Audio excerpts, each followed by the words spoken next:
Okay, so we're live on Facebook and YouTube, and then second for Instagram. You guys can start talking a little bit. Well, let me know when Instagram goes up.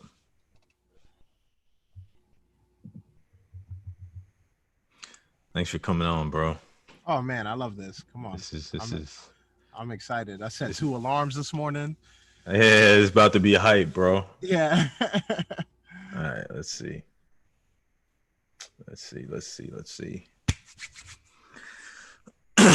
you say we're live on Instagram yet? I don't think so. No, I don't think he said that. Yeah. If you're watching on Facebook or YouTube live right now, this is about to be an amazing interview. I'm pumped. Wait for Instagram. Yes, it's about to be dope, bro. I see the merch. Dragons up. Yeah, you know. Yeah. Come on, man. You see my merch? Exactly. Master Killer swag. Oh no, you Master Killer. Wow. MKS. Yo, that is amazing. It's like a whole comic strip. We got to send you some. I need it. This is the exact type of clothing I like to wear. Like it's like loud, but also like niche. Like I need it. Yeah. We came out with a bunch of stuff, man. I'm gonna send you some. Yeah. No, I got you too on some Dragons Up apparel. Yeah. You know. Yeah, we got to. Dragon. We got to. Let's see. It's crazy. Yeah, reload. Oh, cool. Hey, welcome to the Rap is a Martial Arts show, brought to you by the Rap is a Martial Arts store. Right now, you can go check it out, rapisamartialart.com/store. Discount code is KICK15. We got a lot of dope hip hop and martial arts merch up there. And speaking of hip hop and martial arts, today we have the Dragon himself. He needs no introduction. Chris Rivers, woo, rapper extraordinaire, on the show today. You know, he's one of the rappers, as I think about merging the worlds of hip hop and martial arts. He's one of the rappers that I think about because he has a martial artist spirit. And so, man, we're just excited to have you on here, man. Yo, thank you so much, my brother. I really appreciate you having me here and just giving me the opportunity to just nerd out about these subjects with you. Like, this is really amazing, especially during these times. I really appreciate you doing this for the people and for us. Fact. Yeah, man. I'm excited, bro. I'm excited. It's these two worlds they go together, man, and we don't see them combined enough. So I'm hoping in the future that we can actually combine these two worlds even more, man. But let's get started, bro. Yeah, let's do it. Let's do it, man. It's gonna be it's gonna be chill. We're gonna hang out, man, and just go a little crazy. I might throw you off a little bit. And, that's why I'm here. But we're also gonna ask questions just about your craft, man. You know, It's all about mastering craft and stuff like that. So, first question, man, just to get us just warmed up, bro. What's your most embarrassing moment?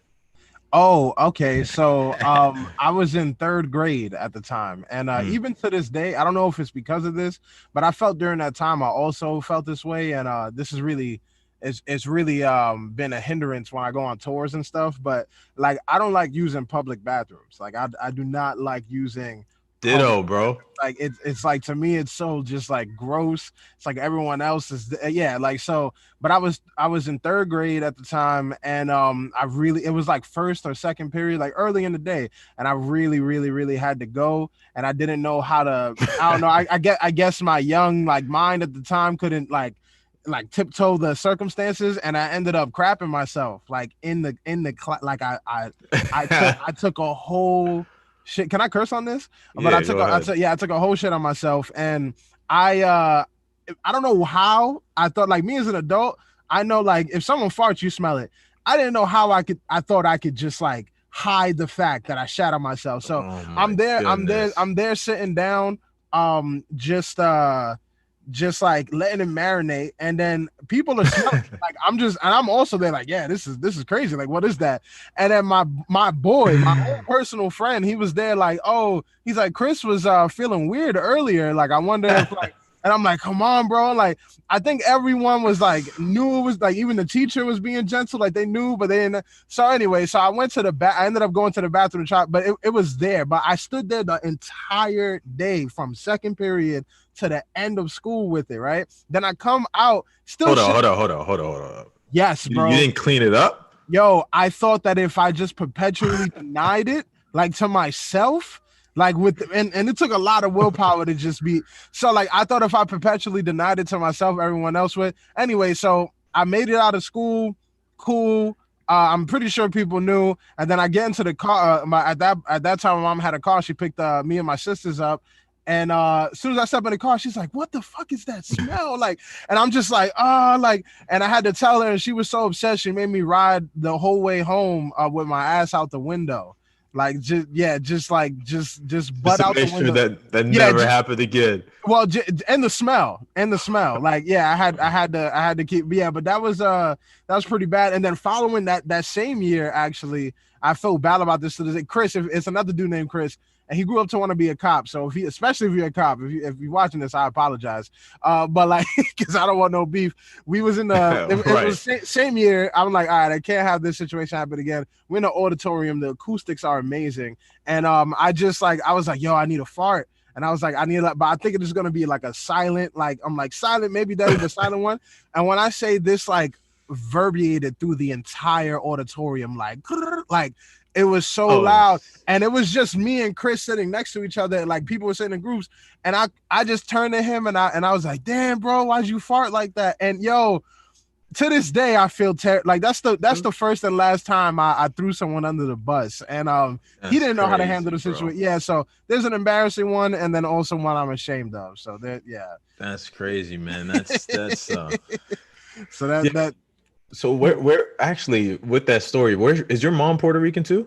Yeah. My dad, my mom, yeah, both Puerto Rican. Yeah, only like a Caribbean parent would do something crazy like that, man. Just tell you to just, you know what I'm saying? Just tell butt you out the window the whole time. Yeah, I was like, I deserved it. My lower back was hurting, but I deserved it. Oh, that's crazy, bro. That's crazy. Yeah, I got some. Yeah, what about you, man? Unfortunate. Oh man, I'm trying to. You were way open. I'm like, no, I don't. Yo, I was in third grade, bro. I got like, I'm not embarrassed like anymore. You know, like at the time it was bad, but yeah, like man, this is life. Yeah, I don't even know about sharing this, but since you were open, you know, what I'm saying, I'm gonna destroy my brand before it builds up, bro. Yeah. Now's the time. Now's the time. Now's the time. Right. Get rid of the crack. Oh, yeah. I guess this is a crack, bro. So I'm originally from Haiti, right? Yes.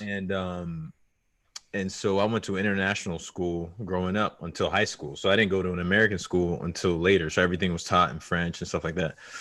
Had friends from all over Morocco, just everywhere, man. It was the dopest thing growing up. I just had friends, every perspective, every spiritual, everything around me was super dope growing up. Languages. And but then I went to an American school for high school, and it was a craziest culture shock, man. It was like a all boy, predominantly white, yes, less private school, bro. Yeah, so I'm like an alien, bro.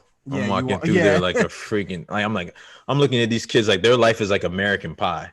You know, like you know what I'm saying? Like international kids, like they mature quicker. Like their parents had to struggle. Like it's just more well versed. Yeah, it's just different. And then there's girls too, right? So you show up all boy, all like American Pie school. You're just like, yo. Yeah. So I remember I got there and all the kids were like attracted to the teachers and stuff like that. I was like, yo. I mean, if there's no other girls, that's what I'm saying. But I didn't understand. I was like, yo, what's wrong with y'all? You know what I'm saying? I was like, yo, what's wrong with these kids, man? There was like all like 5 years behind me. And then sophomore year though, it's no girls. So I remember there was a middle school teacher, and I did the craziest thing, bro.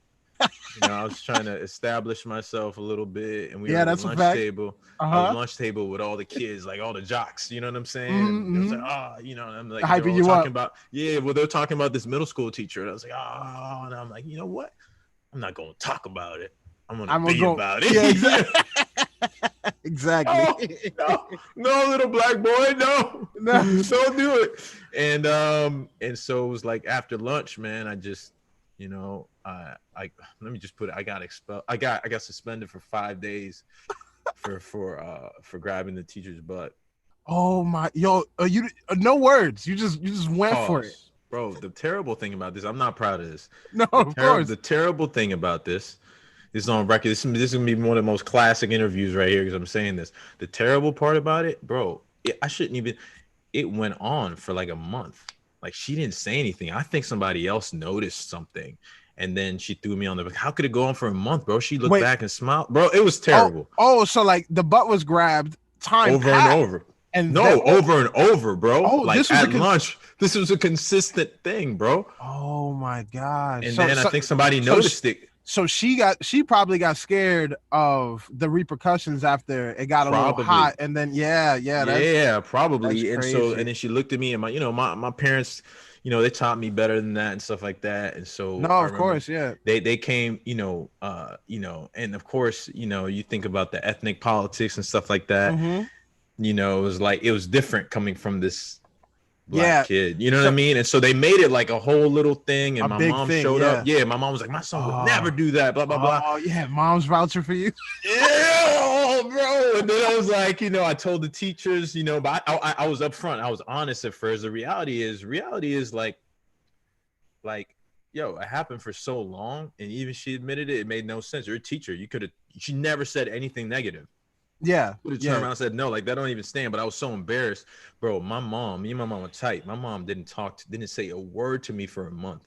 Damn, that the Did not silent say treatment a for word, month. bro. Not A a mom? word. Oh, not a Damn. word, bro. That's dedication. That's dedication, not a word. My pops is surprisingly cool about it, but he's a guy. I guess now I understand. Yeah, But he kind of gets it. yeah. So it was crazy, bro. So I had to walk through them halls like it was a big thing, man. But yeah, so that's no, that's what I'm saying. Yeah, because afterward, people, you had to have the students were some trying to admire you for this, or yeah. At first, they were At like, you know what I'm saying. But the crazy thing was like the way that they, speaking of what's everything going on in the country and stereotypes and all that things like that, like the way that they stigmatize steer the narrative. Yeah.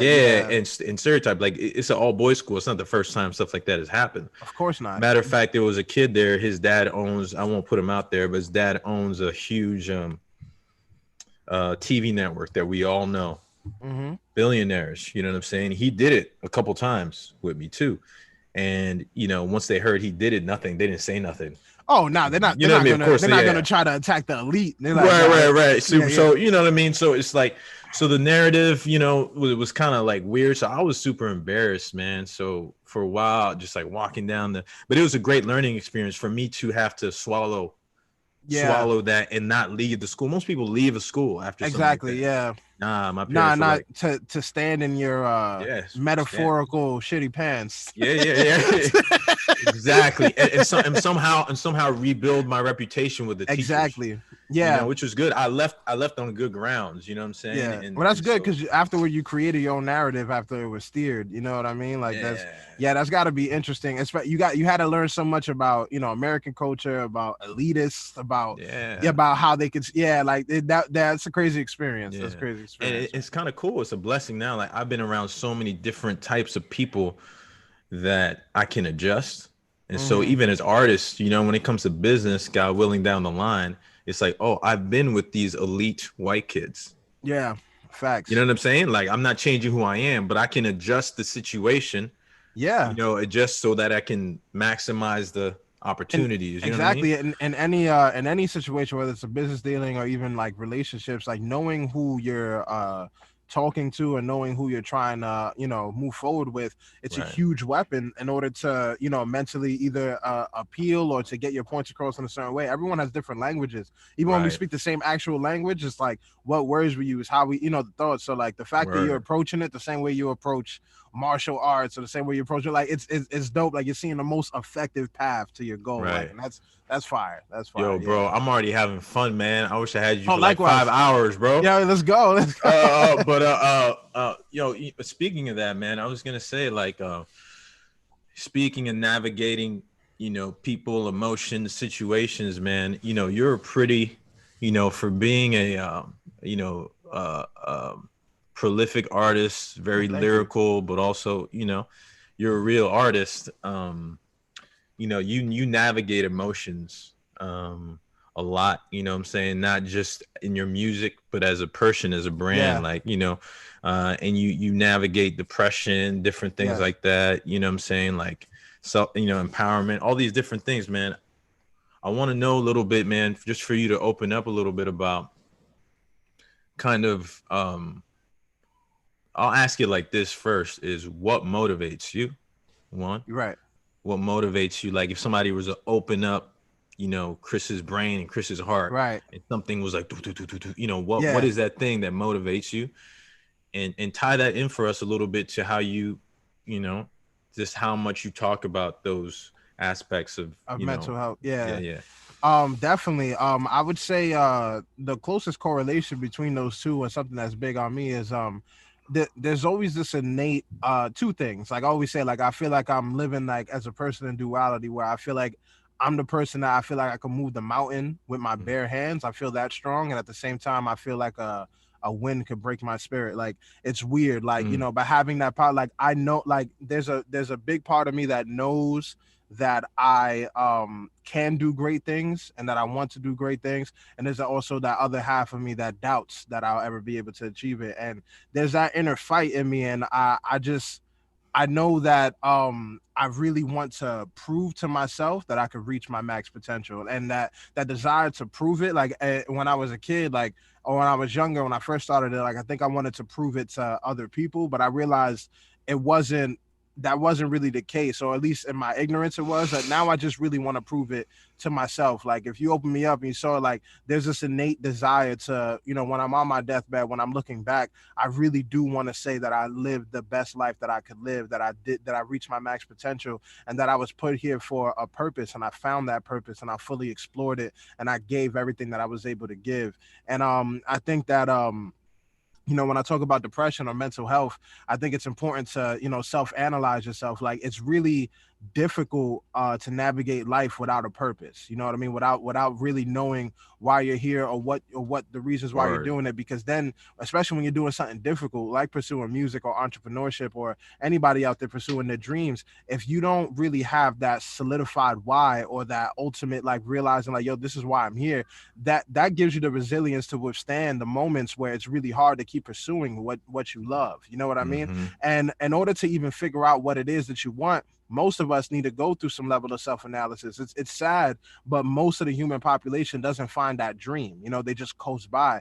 And I think that the reason being is that we are barely given time in the system that's in place. Like whether, you know, we live in America, so the system that's here right now, like with in the aspect of like, yo, like, you know, go to school, get a job, pay off school debt, work 9 to 5, die. Like it's one of those things, and it's hard to break out of that system and to give yourself the opportunity to sit back and actually think about what do I want, and am I willing to risk security and certain other easy aspects of this life that's been provided in order for me to achieve the life that I really want. So you have to have self-analysis, and you have to have that drive. And I think during the journey, you're gonna have to really analyze your thoughts so that you know that you're still like, if I'm in a heightened state of anger, or if I'm in a heightened state of sadness, any heightened state, my decision making skills aren't what they are when I'm lucid. You know what I mean? So Right. you have to pinpoint that. Like I might be having a bad month, or I might be having a bad moment, and I feel like this hip hop, you know, is getting on my nerves, or you know, and I have to Right. remember that moment where I decided it, when I was in a lucid state, when I wasn't going through pain at the moment, and I realized this is what I wanted to do. So I think it's important. I think it's important to speak about it. There's often times when I'm pursuing this, and the difficulties of pursuing, like I said, like your dream, it's really hard. So you go and look for inspiration. And sometimes I type in other people in my position or other artists and see if they spoke about it. And it's really a rarity. And I don't know if it's because minorities, we don't feel like we could speak about mental health, or if it's just not out there or promoted properly. But I realize I got to fill that gap sometimes, in a sense of like, yo, like I need to be the person that I'm looking for. I need to be able to speak to things that would help me in this situation, and it's going to help others in that situation. So I've been happily filling that gap. You know what I mean? Yeah, like I've been happily filling that gap, and it's important for me to stay on top of it, because it's something that I actively go through on a daily basis, and I think other people do as well. And if I could be the voice for others, then I think that's why I'm here too. Like they say that you have to take the path of least resistance from the universe. Like you have to, and it really pushed me into this, where me speaking about it,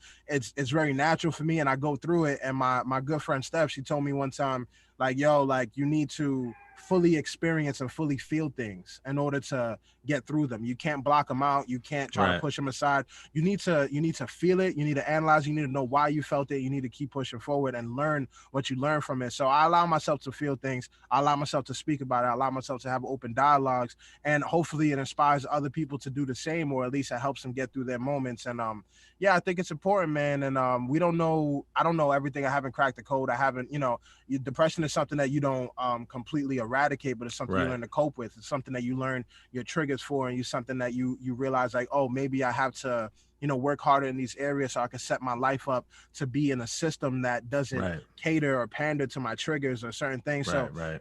so it's a lot of self-analysis, but it's necessary. And I do want to be one of those people that's very happy and fulfilled and live my max potential. And I think my journey is conquering my depression and becoming that person and becoming the person that people could look towards in order to realize that, yo, if he could do it, I could do it too. Because he's not more special than me. He just Right. thought that he could. You know what I mean? So Right. that's really it. Yeah, that's super dope, man. And I just want to pause and say too, like, you're brilliant, bro. You know what I Yo, mean? wow, thank you, bro. You know what I'm Thank saying? you. So, and that's not, I have no reason to flatter you right now. You're already on the show. You know what I'm saying? Yeah, So, had it been before, you know what I'm saying? You could have been like, it's Bama just flattering me to get on it. You know what I'm saying? No. I knew since I met you, bro. Everything you say is genuine. Yeah, man. Yeah, man. So, yeah, bro. And even you talking about that in your heart, your heart to help people. It makes me think too, like, as an artist, I know we, spiritually we land different places and stuff like that. But, one of the things that is really interesting to me is that, the greatest leaders have to go through the most pain. Yes. It's the only way that you can lead. And sometimes you look at the life or situations or whatever, and you're like, yo, why am I? Why? You know what I'm saying? It's because it's like a burden and a gift, right? Yes. It's like, if I carry this, then I can help you carry it.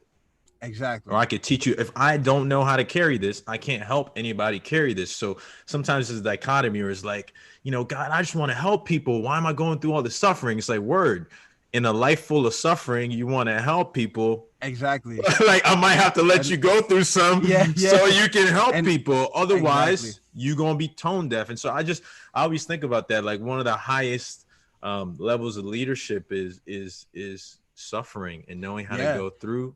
If there's one thing every single person can relate to, it's pain. We all been through something. It's unfortunate, but not everyone has experienced peace or happiness. That's something that you achieve throughout life, but everyone's experienced pain and suffering. And if you're going to lead people, you have to fundamentally understand and grasp the thing that they all feel, which is that pain and suffering and the overcoming of it. And you have to lead them through it. You can't be yelling at people to say, go, go, go. You have to be in front of them, literally leading them, right? Yeah, beside them, inside, right? Exactly. And all around, and that's the only way you could truly lead people, by feeling like they could relate to you. The greatest speakers, the greatest leaders are all people that was able to convey this feeling of he understands, she understands what I'm feeling. Right. You know what I mean? Yeah. And so that's true, bro. Yeah. It even makes me think. It makes me think of this. This is how I think. It makes me think of a Bible passage that says, that God comforts us in our troubles so that we can comfort others. It's like, that's a fact.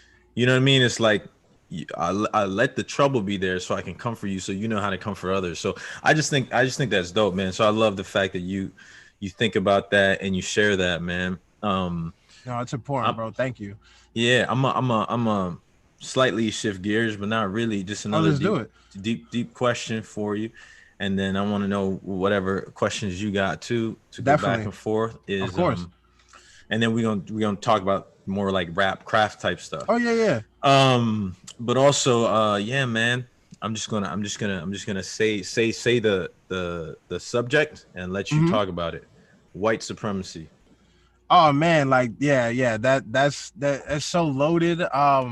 White supremacy. White supremacy, like, and I'll be into the conspiracy theories, right? But let's talk about just straight surface, like, undeniable things. Like, white supremacy is real, like, and it's unfortunate that the KKK isn't considered a terrorist group or is labeled as a terrorist group when they cause most or one of the highest percentages of attacks and deaths and disturbances in the US civilly than, you know, any other terrorist organization. You know what I mean? Like, Right. but they're not labeled as that. And there is this narrative, and there's an understanding that needs to happen, because oftentimes in these touchy subjects, there's emotion driven and also logic driven through past experiences where it's hard to navigate, because I think these are teaching moments, but Right. a lot of times they're orchestrated as attack moments. You know what I'm saying? Like, especially with the white person that isn't aware of their privilege or their, you know,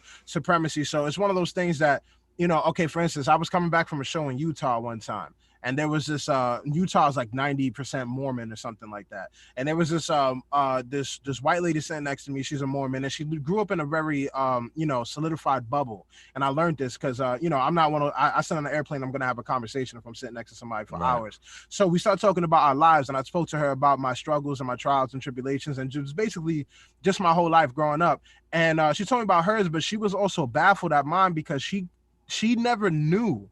And mind you, she's like 29 years old at this time. This is almost a 30-year-old human who never knew that there were people in the world that had to worry about food, or had to worry about poverty, or had to worry about homelessness. Where she grew up, she was completely sheltered. She was like, never once in my life had I had to worry about food, money, shelter, anything, my safety, and nor was I around people who had to. So I was completely unaware of it. My story was completely new to her, which blew my mind, because I'm like, almost everyone I know has been through these things. You know what I mean? So it allowed me to realize that a lot of these people, a lot of white people, a lot of them are racist, don't get me wrong, but a lot are genuinely just in these bubbles where they are not relating our experiences with theirs to the point that it doesn't exist. When we talk about police brutality, that's something minorities experience. You know what I mean? Like, white people do not experience that. And unless it's not part of their It's not part of their life. And if you never experience something and the people around you never experienced it, and then you have the media, a country that is established, the government that's established in order to cater to you, your kind. And then you have the media that's perpetuated to you, your kind. And then you have all these narratives. And then the truth of your life is that you haven't experienced brutality. You haven't experienced these things. You're going to start thinking that your perspective is the true one. It's the one that is true to everyone, not just you. And then you don't see how the media is flipping these stories, or they're painting minorities in where a group of white people could come with guns or cause riots, and they're just, angry civilians, or they're just, disgruntled, but when you see black people peacefully marching or something of that nature, or even doing the same thing as them, the narrative, the words used, everything is completely different and demonized, and you don't see it because it's so in your bubble. And I think that a lot of these things need to be teaching moments. I do think there's a lot of people who are white that aren't necessarily consciously racist or consciously trying to lord their privilege or consciously trying to deny their supremacy, but they haven't seen it. And then the point when they do finally,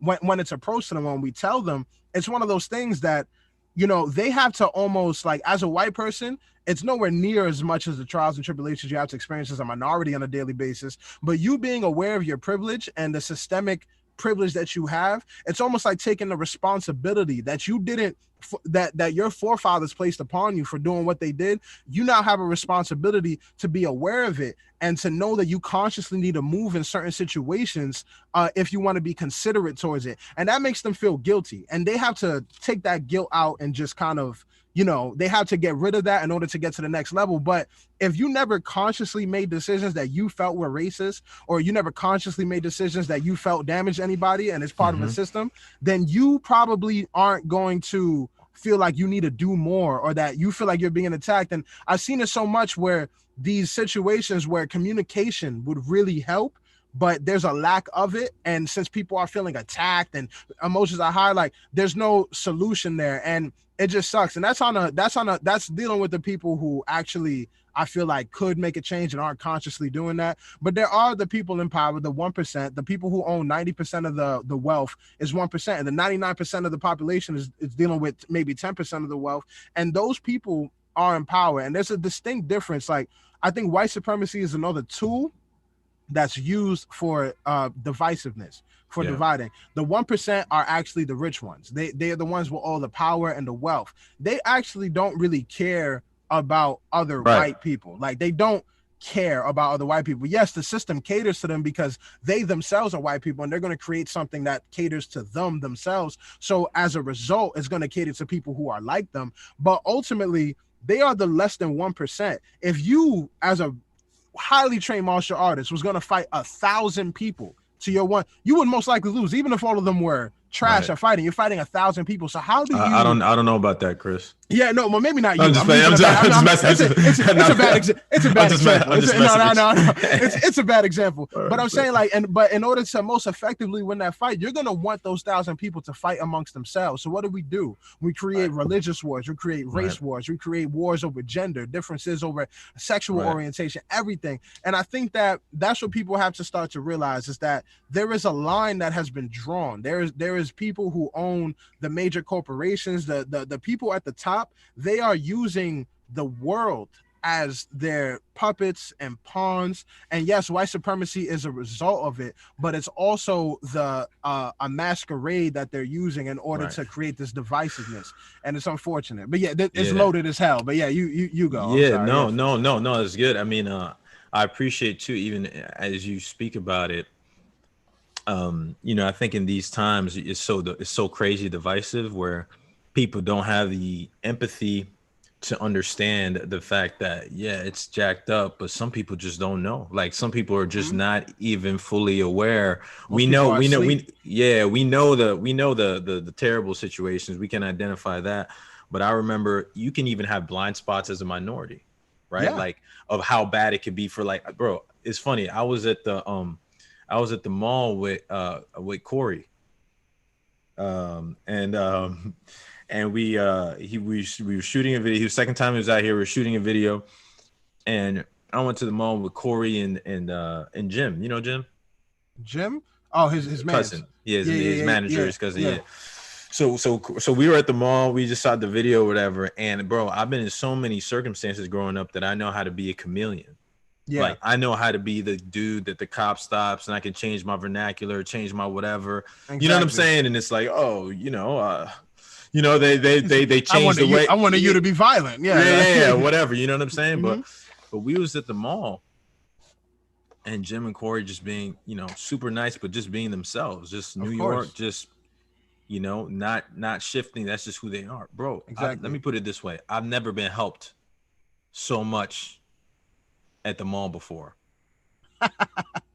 Bro, we got I was like, yo, is this a movie? Because I've been followed before, but the amount that we got followed, because they fit the stereotype so well. As a dark black man, I was surprised. So how much more, if you're not even a minority, could you be like, they have no frame of reference sometimes, which is not an excuse. It's not an excuse, but I appreciate what you said, which is exactly. Like, yeah, no, and it's crazy because white on white crime is statistically and percentage wise up there on par to more than black on black crime.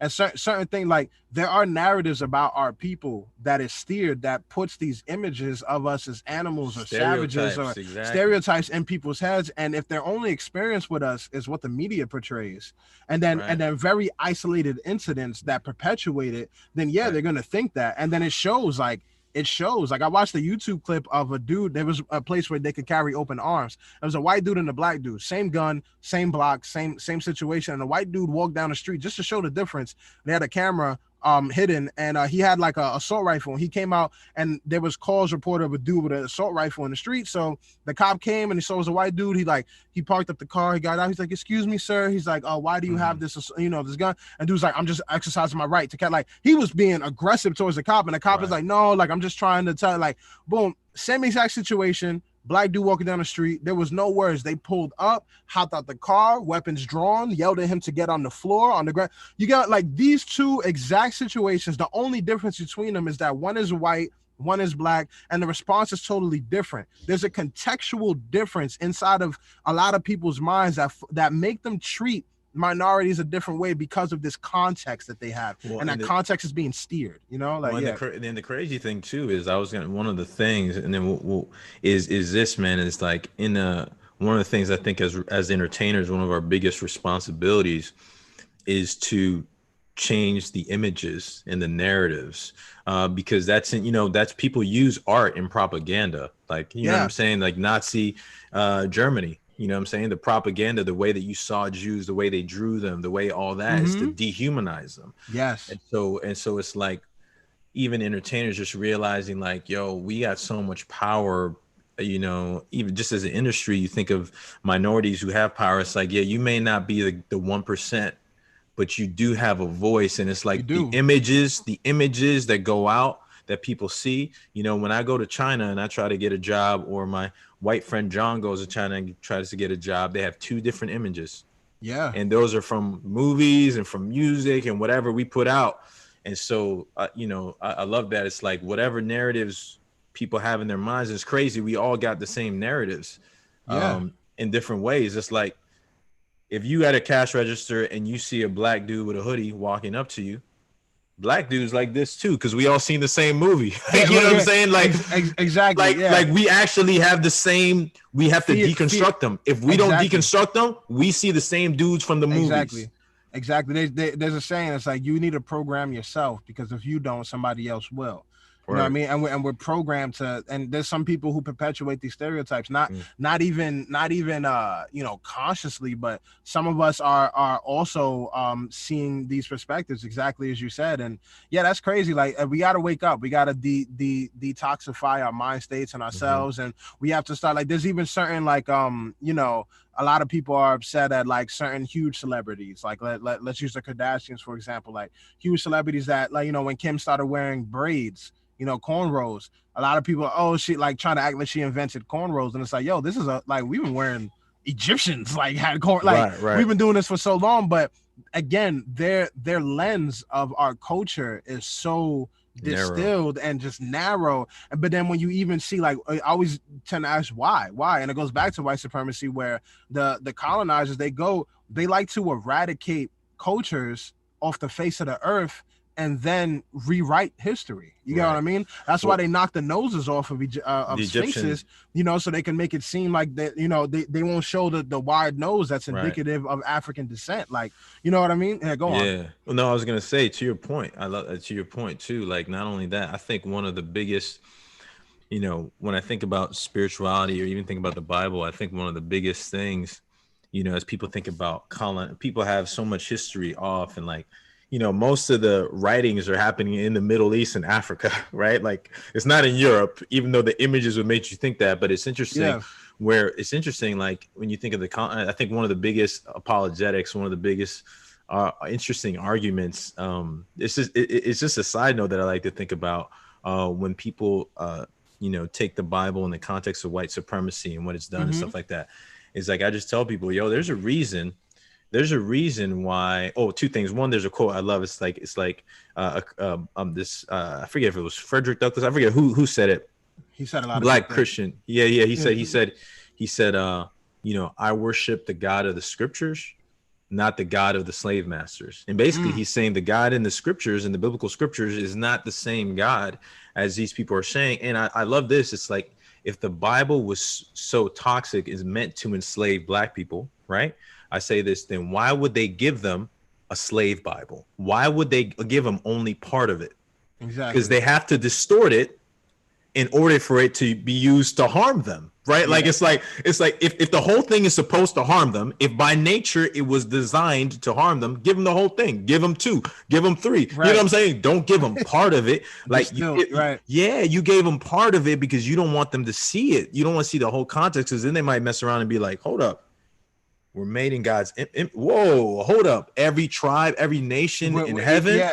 Hold up. Like, y'all cutting this out. Exactly. We in here, you know what I'm saying? So anything could be weaponized. That's what it is. Like, anything could be water could be, anything could be weaponized. Everything, and people use those things, or even like, you know, I was talking to my boy James about this the days, like, you grow up.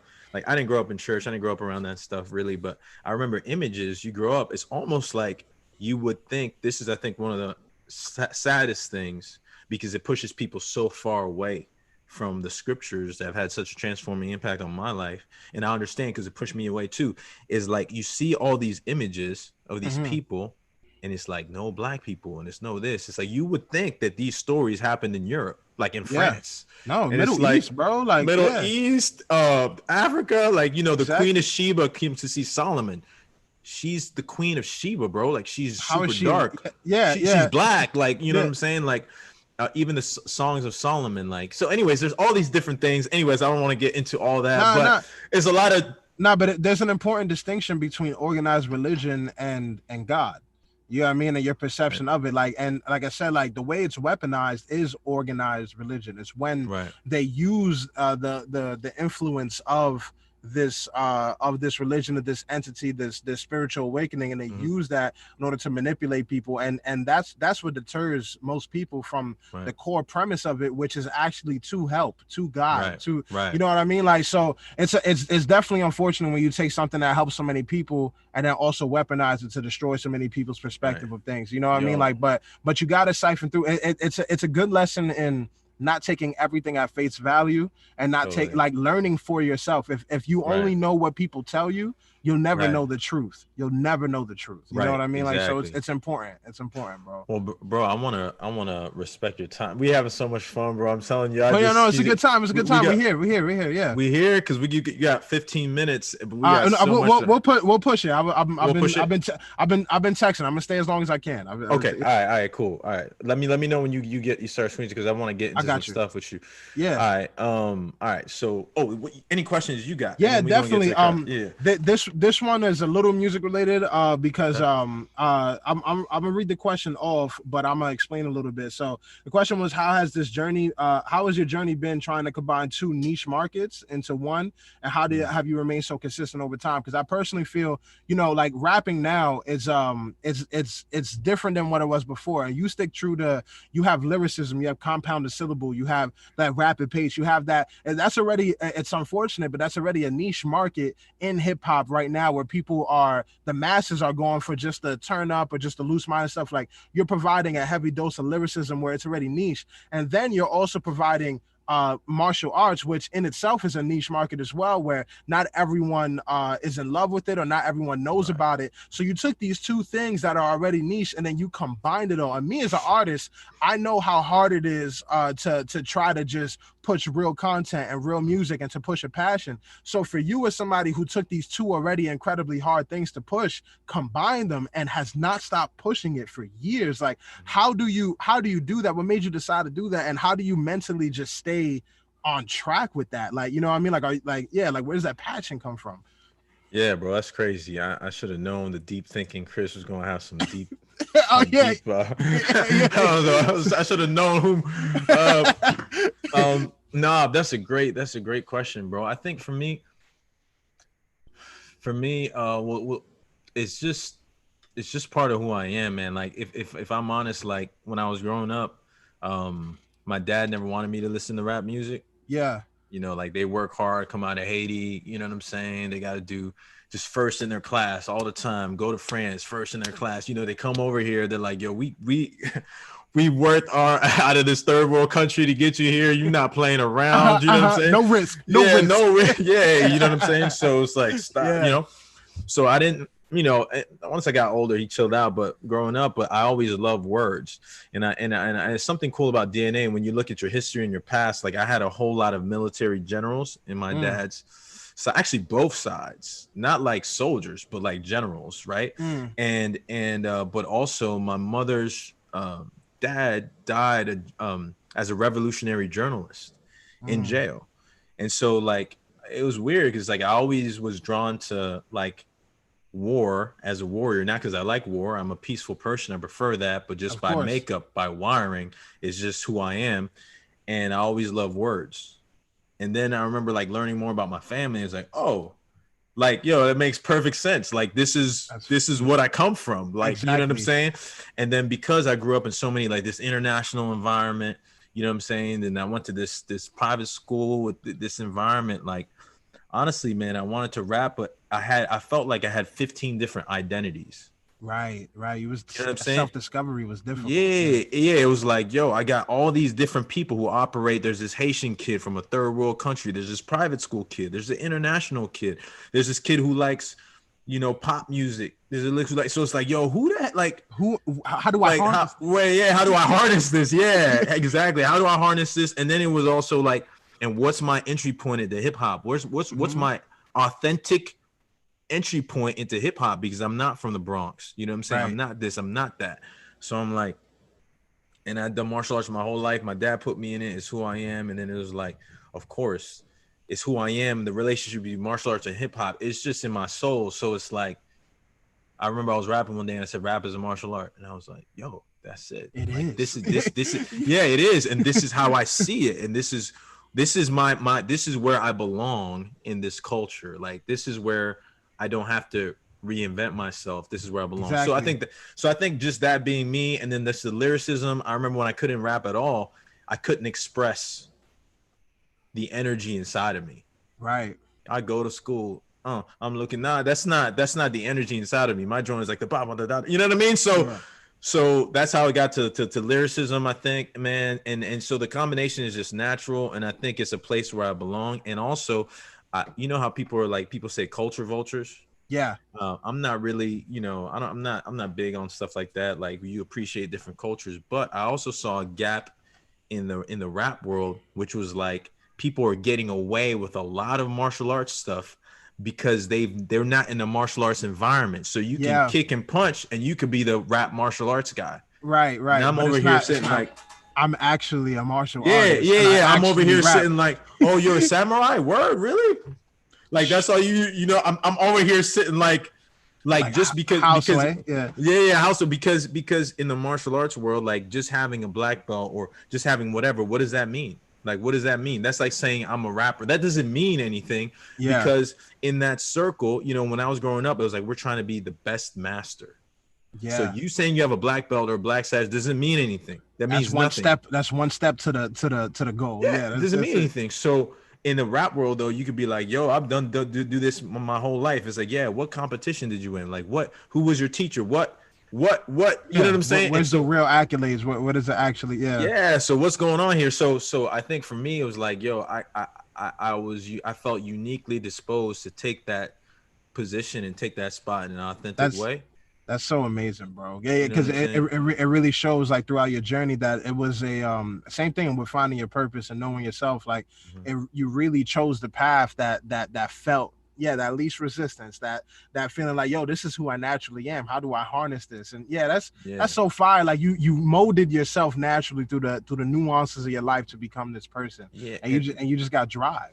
Yeah, and the last thing I'll say with that is, you know, this sounds kind of crazy, but this is still me trying to harness these things. Like, bro, I'm Caribbean, bro. Like, Dominican Republic and Haiti are next door, right? So like, people don't realize this about Haiti, because a lot of Haitians come to this country, they kind of leave their parents' background, they kind of assimilate. And so they act Jamaican or they act African American. And so, but man, Haitian culture is mad Latin, bro. Yeah, right. The way there, the bro. music sounds, it's like you might as well be Puerto Rican. And so it's Yeah. like, there's a side, like, I love dancing, bro. Like, I'll be on a dance floor, you think I'm freaking Cuban, you know what I mean? And so there's a side of me that really wants, you know, it's like I'm working on a lot of more pop kind of music. And that's not a departure from who I am. That's who I am as well. You know, so it's weird. And it's me trying to find as an artist, like, yo, these seem opposite. You know, how do I make it work? Yeah. You know, and translate it. Yeah, speaking on that, like finding those things that work and constantly growing. Another question I had is like, where do you see, like, being so unique? Where do you see this all? Like, what's the end goal for it, or like, what's one of the big goals that you see this in the future? I know me personally, like, same way you're into I'm also into fighting and martial arts, but I'm really into like video games and anime and manga. I know I'm creating my own show now, not so that I could come out a year from now, but maybe 10 years, I'm gonna use my resources and create a show that really speaks to, you know, my people, and like, that's cool and pop culture, but it's like the anime world, and combining that, like, you know what I mean? Like, I know I want to create video games that have these references, and like, you know, these are all like, this is like end goal, Chris, where I'm really, you know, utilizing all my things. So for you, like, what's something huge that, like, if you manage to pull it off, like, with this, like, what would that be, bro? Yeah. And I hope you got a character for me and all that. Yeah, no, Something absolutely, you just bro. talked about. Absolutely. Yeah, man. To be honest, bro, it's like I started niche, but my hope and my goal is to really create a space for um, this in the mainstream. And what I mean by that is to be that, my authenticity, my credibility in that space, but really like, bro, Jadena. Yes, of I'm a course. classic. I love Jadena. He's He's a African classic and all man. that. He's a Yeah, classic he man. exactly. He's a classic man. I think about cats like that, man. There's a very international, fun party side of me Mm-hmm. that I think that I hope will, and I'm working on a lot of music like that right now, will put me in more at the forefront of mainstream and being able to pull these things up. Like I think about Kanye, how he pulled a lot of conscious rappers a little bit more up Right. to the mainstream. One of the things I love to do is, God willing, to be able to live in this kind of more pop space and Mm-hmm. be able to bring more lyrical rappers, Ah, yeah. You want to be with that me. catalyst Yeah, that you know brings, what I mean? yeah. Yeah, like so right now that's what I'm working on in the background. It's a lot like just the big like type of song you might say, yo, Justin Bieber needs to jump on this. You know what I mean? Or Right. maybe not, but like some Latin pop star or something like that. And what I Right. want to do, part of my dreams is getting some of my favorite, like getting Corey, getting you, getting whoever, you know what I'm Exactly. saying? And be like, yo, we gonna rock this thing out. And I think that's what, Facts. in my mind, that's what Ye did.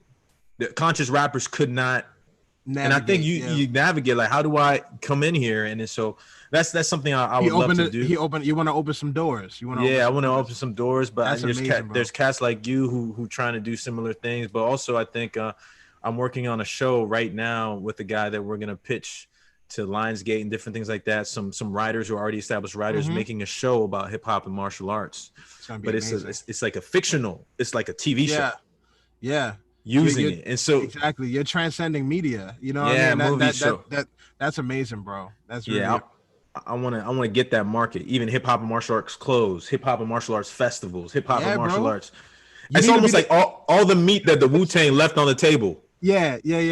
Like y'all should Facts. have stores all over the world where if you like hip hop and martial arts, you can get the Yeah, dopest and even jacket. taking it deeper. Yeah. Yeah. That's so fire, bro. These last two questions are super easy. They're a little more All fun. right, Like cool. And then we'll go into the rap. yeah. These so basically because you said I better put you in the show. That was my last question, so I'll save that in a second. All right. But this one is I like to ask people this: if you could be in any cartoon, movie, whatever it is, what world would you want to be in? Like my boy, he always picks like the Pokemon world because he's like, yo, I would love to. He's like, by the time we turn 12, we could just go out on a journey. We collect these. Like, there's no bet. Like, you win money just off of battling. Like, so if you could go into a world, whether it be anime, movie, whatever, like, what kind of world would you want to exist in? Like, you know what I mean? You'll have those powers. You'll have, you know what I mean? Like, what world would you be in? That's hard, right? I know. Yeah, it's hard, man. I'm gonna give you two answers because I'm too complicated, man. I'll blame it on my mom. No. Hit me with it. My mom was mad philosophical, bro. Two worlds. So one, I'm gonna answer the question. I'm gonna not answer the question. Then I'm gonna answer the question. Okay. It's really gonna make sense. The first, man, if I could be in any world, real talk, bro. As much as I'm wired and like for war, as lack of a better term, like I just, if I lived at a different time, I know that's what I would be doing to try to protect folks. Is bro, if I could live in any world, man, I see the pain and suffering in this world. Honestly, bro, like it would just be heaven. And what I mean by heaven That's is amazing. Even when I think people have misunderstandings, but the biblical heaven, for example, is like you think of everything that's been designed and created, the designer of everything maxing out his designs, outer space, underwater, just everything just being so crazy, but then being in a context where there's no more suffering, no more pain, no more insecurity, no more fighting, no more this and that. It's like you could finally chill, but it's not playing a harp on a, it's like your creativity is everlasting. True internal peace. And purpose, internal peace, purpose. But the scriptures say like you still get to work, you still get to have fun, you still get pleasure. So it's more like, yo, Chris, check out this amazing, I don't know, spaceship, whatever it is. It's life, but everything went the right way. And you're like, yo, bro, check this out. Like, what? You think that's dope? Like, check out this.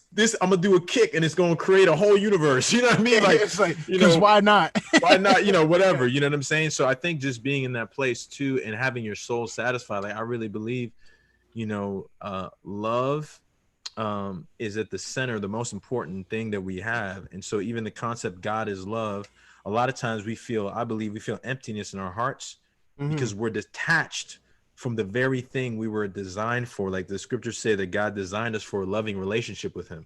Right. Like so like the designer, the energy, the person who designed everything has this infinite love for us, and our identity connects back to that. It's Right. almost like for example, for you, not to be corny, but for you, it's like you can't help but your identity connected to your dad. Of course. It's kind of dope, by the way. You spent an hour talking, we haven't said a word about your dad, which is dope. It's my favorite part. It's my favorite yeah, part. because that's because you're your own. But to make my point, it's like you can't help but distinguish that because you get DNA from him, like you look like him, like exactly, you yeah. do the same thing. So it's like, oh, that's who he is. So that's part of who I am. Yeah. Right, word. So it's like when you think about the designer of the universe, and just like, whoa, if that were let's say you were internalized, like some people are like, yo, I'm God. That's cool. But even better than that, because I constantly fail, even better than that is to say, whoa, this whoever designed me, he has perfect ideas and I was his idea. Like, whoa, there's no higher value than that. Like, he's like, I can make anything. I'm gonna think of, you know what? Chris Rivers. You know what I'm saying? Like, you know what I'm saying? Like, you know what I mean? And so and to be like reconnected. how amazing are you? It's yeah, one, and then to be reconnected to that being in a way that has perfect love for you. Like, I know everything you've done, but I love you. Like, I love you. Like, it's like, whoa, it's like, and then it's like, check this out. You thought that was cool? You thought like clouds and stuff and sex and flavor was cool? Check this out. Boom. Oh, yeah. Infinity. Yeah. Infinity. Infinity. Infinitely creative, never boring. So that's where I'll be. But that's back to your anime question though, it's hard, man. I've always loved powers. So, I think about like Avatar, you can Avatar stuff is crazy. And, to be corny, who doesn't want to be Goku, bro? Yeah. Oh, so DBZ universe, you'll be a Saiyan? Yeah, that's hard. Yeah, of course. Of course. Yeah, hell yeah. Yeah. If I had to be in a world full of fighting and full of craziness, I have to be level. If I can't just go chill and everybody be cool and nobody be flexing. Yeah. If people are still flexing, I gotta go Super Saiyan, bro. That's amazing. Which leads me to my last question. Because when I often ask people this, that I intend to put I like basing characters in it, or for people that I know, like the show that I'm writing, because it's a lot. It's a very deep show. But I ask people, what if you could have one power? What would it be? It could be general, it could be, but because I dive into it. Somebody say, oh, teleportation or flight. I really make sure that I take every aspect of that and break it down and make it bigger than what it is. But yeah, if you could have one power, man, what would it be? So, two-part answer. The first thing is, this is what it'd be. If I could have a power and I still want to work as a person, is to be able to, like, I think words have the power of life and death. Again, the concept of rap being in martial arts, like you could heal people with words, you could crush them with words. And if let there be light, you could create things with words. You can just create. That's a firepower, bro. Yeah. So I would use, my words would be creation. Will create stuff. And so I could like rap stuff and it would be like, things create. That's sick. That gets me excited. I love that one. Yeah, and even so, it's like you can help people see other people's perspective, and you put it into words, and it's like, but they can actually see it. Yeah, master articulation. Yeah, like divine articulation. Yeah, that's articulation. Yeah, I like that. All right, bet. Yeah, no, I got a character for you, brother. I got you. Know what's gonna happen. You know what's gonna happen, though. You gonna come out with something fire and be like, "Yo, this is fire. Where am I?" And we're gonna see Chris Rivers. What's his power? Divine articulation. No. I got my power. I got my power already. I got okay. My, yeah. All right, so let's get into the craft, bro. Definitely. I want to respect your time. So let's do it. I'm gonna ask you some things because I want people to leave with some nuggets, and then if we have time, we'll trade our bars from the song we collabed on, Adidas. Definitely. I gotta get Chubbs on here at some point too. Absolutely.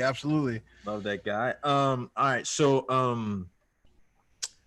So the first question I got for you, man, is, how do you come up with your flows? How do you come up with your flows? And two, like, what are some, in the context of rap being a martial art, when you do martial arts, you figure out certain things, people probably tell you at first, but you figure out certain things that really change everything. Like, so for example, as a martial artist, the power comes from your feet up.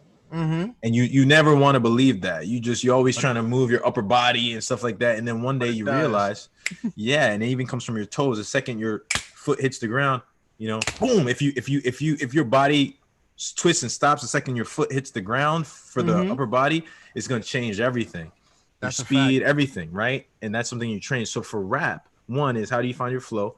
Two is have you found any nuggets like that, like secret nuggets, like as you've practiced where you're like, if I do this, it changes my whole thing, or if I do this, I could flow way longer. Facts. Like those little things that are like secrets that people be like, yes, rap for 15 years and then find it. Yeah, no, absolutely. I think same thing, and this actually transcends music into martial arts as well, even fighting, where intent. Like some people just throw jabs, some people just throw, but if you have intent behind your movements and intent behind your shots, you'll realize that the overall fight or the overall record is going to be formatted way better towards you because you had intention behind what you were saying or what you were doing. And I think that's a big part of it. Like when I coming up with my flows, I realized like, yo, there's so many pockets, right? Space creates those pockets. Some people like to just write, like if you put space in between certain places, same thing. If I'm just throwing a flurry at you, but I decide to pause, switch it up, those create those moments where it opens up the person. Same thing with your ears. Those spaces create rhythm and create flow. So I like for things to flow naturally. Like you're a fighter, so you've probably been in those moments where you almost knew a hit was coming because it was supposed to. It felt like it was. So you were able to avoid it or react. Same thing with music where it's like it has to hit your ear correctly. Like that almost sounded like it was supposed to go, and that can't happen if you're forcing it. So the way I come up with some flows is I'll play the beat. I make sure I'm in a state of like kind of mental emptiness. I'm not even focused on the words yet. Like I'm just focused straight up on the flow. So I'll mumble stuff, and if it feels right with the right phonetics and with the right tone, that comes with if you transcend it to martial arts, it's like you're not just throwing the punches, you have to have the right form and you have to have the right, the right mind state. You have to have everything in the correct place. Same thing. So when you're rapping, say the beat is in a certain tone, not every voice is going to sound good over that beat. You have to have the right tone. Not every flow is going to hit. Not every, you know what I'm saying? So you have to find the right balance and pattern, because at the end of the day, same thing, you want to protect yourself. You want to leave the song making sure that it just sounds good. That's the most important part. It has to sound like it has to hit the ear correctly, because there's going to be a percentage of people who actually listen, like who actually listen to the words, but there's an even larger percentage who's not really listening. They're just hearing it. And if you could get those people who's just hearing it, then that's how you win, because when they decide to listen, they also realize, oh shit, he's really saying something crazy. Like even if I wasn't paying attention, I'm still enjoying it because it has a nice rhythm and flow and it's not messing up the environment. So that's how I decided to come with that. And I think a gem for that is not overthinking. I know it's like a simple one, but obviously not overthinking it and making sure that what you're saying is true and relatable. Oftentimes we go and we say things for the sake of the rhyme, and that think about your favorite songs from your favorite artists. At least for me, they aren't the ones where they're probably killing it the most lyrically. You know what I mean? It's the ones that I related to the most. It's the ones that I felt the most, and they couldn't have made songs like that if they were just focused on just rhyming as elite as they possibly can. Sometimes you might take a step back and slow it down. Sometimes you might take a step back and not rhyme every single syllable, but you actually said something that really, really hit. So I think talking from a real place and making sure that if you broke your verses down line by line, or it's stuff that's really resonating with you, and you're not just saying things just to say it. You're not throwing punches just to throw the punch. You have intent. You have intent behind it, and I think that's a powerful way to build a genuine cult following, because through their music they're going to actually get to know who you are, because everything you ever said, you meant it, so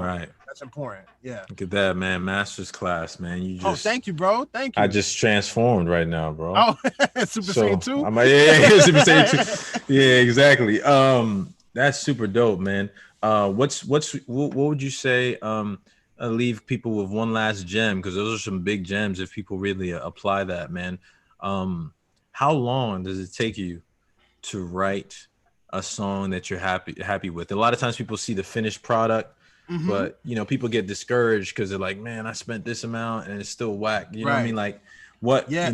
what is it Yo, for you? it's weird. Happiness is fickle, because there's been moments where I love a record and a week later I hate it because you either Right. grew or, you know what I'm saying? But I would say my journey with that has been very difficult, because for a very long time I wasn't able to make the music that I heard in my head. I didn't have the skill level, Hmm. the ability to write things, just what I was saying, more relatable, things that I felt, or even like certain tone stuff that I wasn't able to do. So I heard it in my head, or I had an idea, but I wasn't able to actually bring Right. it out skill wise. Hmm. So it took me a while. I was making songs for at least like 7 years, and most of them I thought was Mm. garbage. Like, you know what I mean? Like, and Mm. granted, not everyone felt the same way, because you're gonna view yourself a lot more critically than others view you. But it took some time, and now I'm at a point now where you start to realize what it is that you like, and if you allow yourself to, for instance, like if you knew you wanted to be an inside fighter. Like, you knew, like, yo, I want to be an inside fighter. Like, you know how much work that takes, where you have to really work on your legs, you have to really work on your stamina, you have to Hmm. really work on your reflexes. So you're probably going to get knocked a bunch of times before you're able Right. to actually develop the skill set to do that thing that you want. And you have to treat music the same way, where it's like, yo, like, I have to, if I want to learn, if the things I hear in my head Mm. has more tone to it, I might need to take some singing classes. If the things I hear in my head are way more relatable, I might need to sit down and adjust the way that I write to this, and adjust my priorities when writing. Am I prioritizing lyrics? Am I prioritizing flow? Am I prioritizing meaning? And, like, you know what I mean? Like, so it definitely took me a while. I would say it took me 10 years. It took me 25 years to write a verse that I liked. Or I could say, like, now it actually takes, like, the songs flow more easily now, because I'm not as concerned about being impressive. I'm more Right. so prioritizing me actually saying things that mean Matter to something. you. Yeah, that matter to me. I'm not focused on, like, every verse I write has to prove that I'm the best rapper. That's how you kill yourself, like that. Right. That's how, Right. that's how, Right. you know what I'm saying? I Like, know that. Yeah. it destroy, because it's like, it's so much all the time, when you forget, like, I'm supposed to enjoy this. Like, I Right. didn't pick something that's hard to pursue, and that's a dream, so that I could be anxious all the time. Like, no, I picked Right. this so that, because I want to enjoy it, I want to love. So remember that aspect of it. So yeah, just enjoy what you're doing, believe in yourself, and don't prioritize the wrong things. In the beginning, I just wanted to prove that I was the best rapper. Now I have fans that expect me to go off every single, and I may not want to. I want to give Right. something. So Right. Right. always give who you really are, what you really want, and be comfortable with where you're at now and your growth. You may not have wrote the best verse of your life today, but if it's better than, if you improved on something from yesterday, be proud of that, acknowledge that, and then keep chasing that end goal, because it's important to stay consistent. That's the only way you're going to achieve what you want. Yeah, I So love, I yeah. love, yeah, I love what you said too, because if you live, it's a good quote. If you live by the praise of men, then you'll die by their criticism. You know what I'm Exactly. saying? Wow, that's So hard. That's hard. I like yeah, that. I you like know what I that. mean. So it's like you can't just be waiting for everybody to like or dislike your Yeah. stuff. You're gonna drive yourself No matter who you are, no crazy. matter Yeah. who you are, Some someone's people gonna think hate Eminem you. is trash. Yeah, exactly. No, if you're gonna be hated regardless, you might as well be hated for who you are, because you will Yeah, be loved. exactly. You will be Right. loved for Because who I you don't know are. if you've ever Yeah, experienced. Yeah, I don't know if you ever experienced. You write a song like, man, I was just writing that to get a rise, and people, you get back like, man, I'm never doing that again. yeah, facts. And You it'd get be hated for something you don't even believe in. You're like, exactly, nah, exactly. bro. Then that's when you're mad. At least if you believed in it, you knew Right. that, like, at least I stood by what I Yeah. believed. And it'd be the Right. songs that I hate that people love. It'd be the ones that I love that Right. people hate. I'm like, all right, well, fuck it. Like, Yeah. let's just keep going. Let's just keep going. Word. Yeah. All Yeah. right. Well, let's just do a couple of the random questions that the producer's gonna throw up, Yeah. and Yeah. then Yeah. and then let's get to a couple last philosophical things, and we'll let you go, bro. Copy, brother. All right. Let's see. Yes, I have. I've been in a few fights. I would say one that was more shaping is one time one of the times I got jumped. I got jumped one time, and it was because I was trying to help this. I was like 17 at the time. It was a group, it was like 10 other 17-year-olds in the back of the bus. I was taking the bus down Tremont, like the 40 bus. And they were plotting on this like 12, 13-year-old kid to rob him. And I noticed that. and we was on the bus. So I went up to the kid and I was like, yo, like you need to get off the bus. Like you need to leave. So and it was towards my stop. So I got off the bus. And when I got off, I saw them chasing the kid to the front of the bus because he went to go talk to the driver. So instinctively, I ran after the bus. I was like, and my girl at the time was with me. So she stood behind and I ran after the bus. As I was doing that, one of the kids jumped out of the bus. And then the other 14, there was like 15 of them and a few females, they got off at the next stop and they all came. And one was talking to me. Now, in my mind at this time, I was rationalizing. I'm like, all right, cool. Like they're surrounding me. Like I need to focus on defense because it got like, I don't mind what happens to me, but if they do something to her, if I get knocked out and do something to her, on some real, like it's gonna be bad later. Like we're gonna take it all the way. I knew if it's just me, I'm like, all right, cool. It's my senior year too, like all that. So I'm trying to appease the situation, explaining what's going on to some dude, and one of them punches me from the back, from behind. Boom. I almost instinctively started swinging, and I realized, and I stopped. I caught it. Didn't really hurt much because they didn't know how to throw a punch, thankfully. And I stood there and I harnessed it, and I was like, yo, listen, man. I was like, I know, and I knew one of them. I was like, yo, I know him. I'm not talking shit. And he didn't help it out. He's like, yo, I just won't jump in, blah, blah. So I was like, all right, man. I kept a mental note of that guy, because trust, later he got pressed. And then, yeah, so it was one of those situations where I'm like, all right, cool. I'm trying to navigate it. I'm trying to make sure my lady's good. And then the dude punches me again. And at the point, my lady was like, yo, she was like, Chris, I don't care at this point. Just fight them. Like, don't worry about me. I was like, all right, bet. I was like, I know y'all all pussy. I know y'all not going to fight me one-on-one because that's not how y'all operate. I was like, but the person who keeps swinging at me from behind, I was like, if you a real man, fight me one-on-one before y'all jump me. So he goes and he's like, oh, and obviously I put his pride on the line. So he goes and he does it. So we square up. He throws out every, I don't know why y'all do this. Typical dudes in the street that fight. Y'all always go for the wide right hook. I knew it was coming, slipped it, left hook, boom to the jaw. He went to try to tackle me. They also do that. Guillotine off the rib. Guillotine right there, holding it. And it was at this point where I realized, I look up and I realized no one's in front of me. I was surrounded in a second. I'm like, why is no one in front of me? And it's crazy. I was right there in Tremont. There was a gas station, auto shop across the street. There was a giant mural of Jesus right there. And I'm just looking at, and I'm like, why are you the only one here? Right. And I'm like, oh, it's because everyone's behind me. And at that moment, they yell F1D, like fuck 1D, which means like fuck a one-on-one. And I start getting pelted with shots from behind. So I realized I can either really close this guillotine and take one out with me, or I could go and defend myself. Like I could drop him, cover up, and defend myself. So I decided on that because I didn't want to get knocked out. Right. So I dropped him to the ground, defended myself, got hit by a car, right? Still, at no point did I fall on the ground. Thankfully, there was the people that worked in the place where the Jesus mural was at. They saw the situation. They came running out. And there was a Golden Glove winner fighter watching. And he came running out the building. And all the dudes ran. Wow. And I was able to save that kid. A few things happened from this. One, it messed up my perspective for a little while, where I was still young and naive to the point where I knew messed up things happen, but I felt like if you truly lived in a way that you did the right thing, that you would be, karma was on your side. For a while, I thought like I was messed up mentally, like, yo, I did the right thing and these things happened. But after I got over there, I realized I'm like, yo, like there was 15 dudes. Not one of them stabbed me. Not one of them. I left with a busted lip and minor.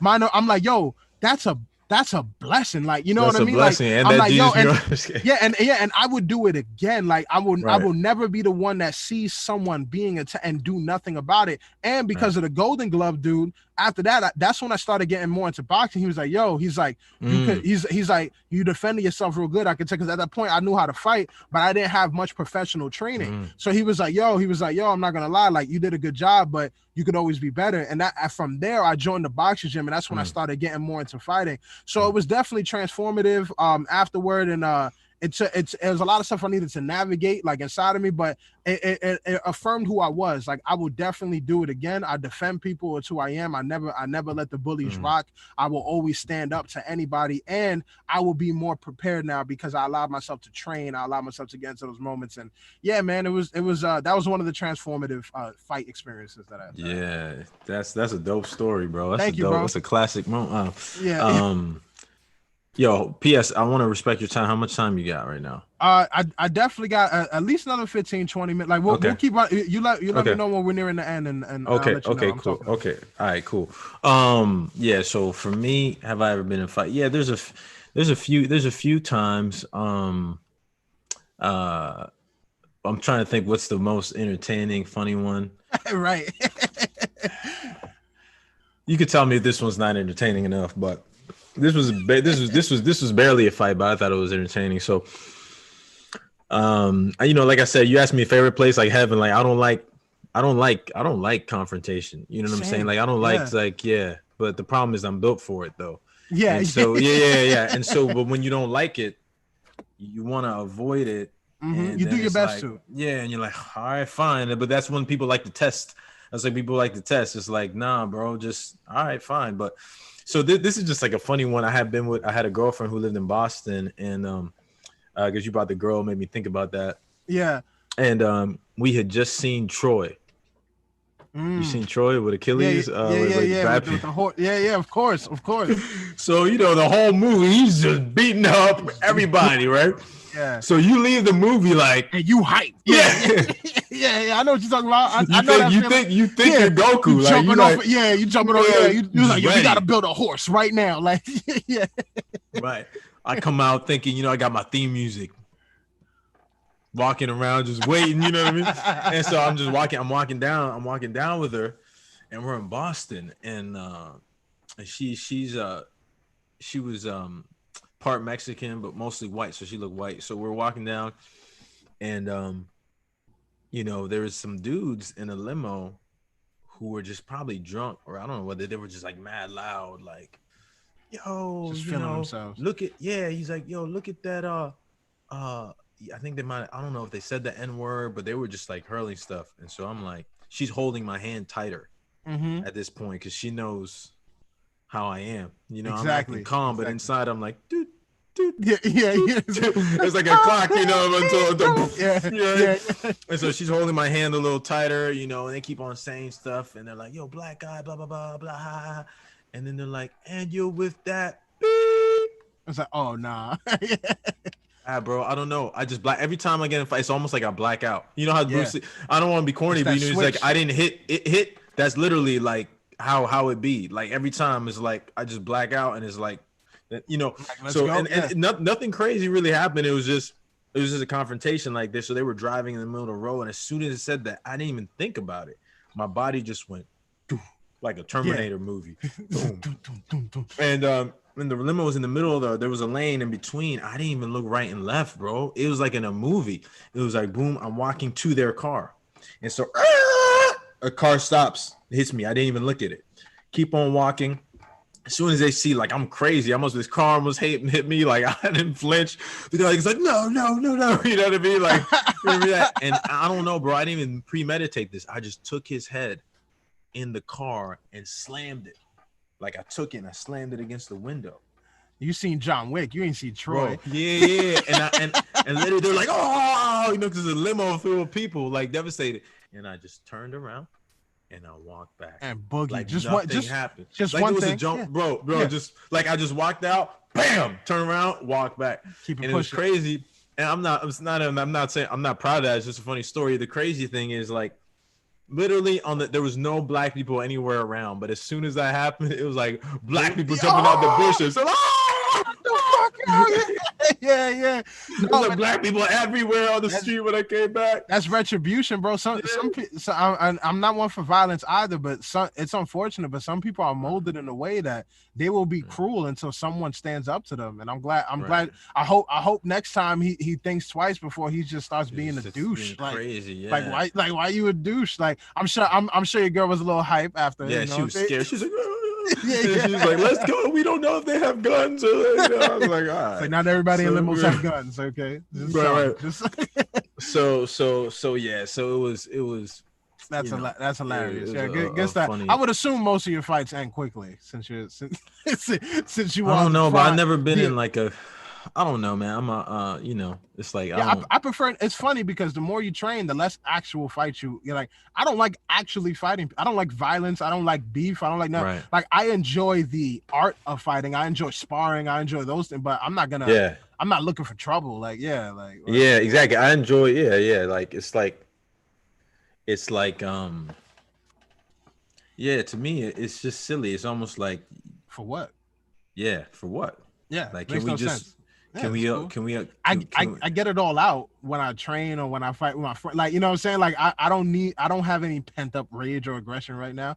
And I firmly believe like I'm not reactive. Like if someone just says something like if someone came up to me, like if you had the ability to say something to me, like just like, oh Chris, your gap is atrocious. Like Right. so, and I let it affect and I go and swing on you, that means I just gave you the power to change my emotions. Yeah. Like, Totally. You're just another person. Like I'm not gonna give you the ability to control my actions through words. Like Yeah. you have to give someone it's not so like it's cool, man. Like it's unless Yeah, you can swing we on can me we or- all can we all be respectful and have Yeah, a good yeah. time? Like you know what I'm saying? Like what are you doing, Yeah, bro? like, Like we what's- having a like- good time. yeah, bro. Like what's the Yeah.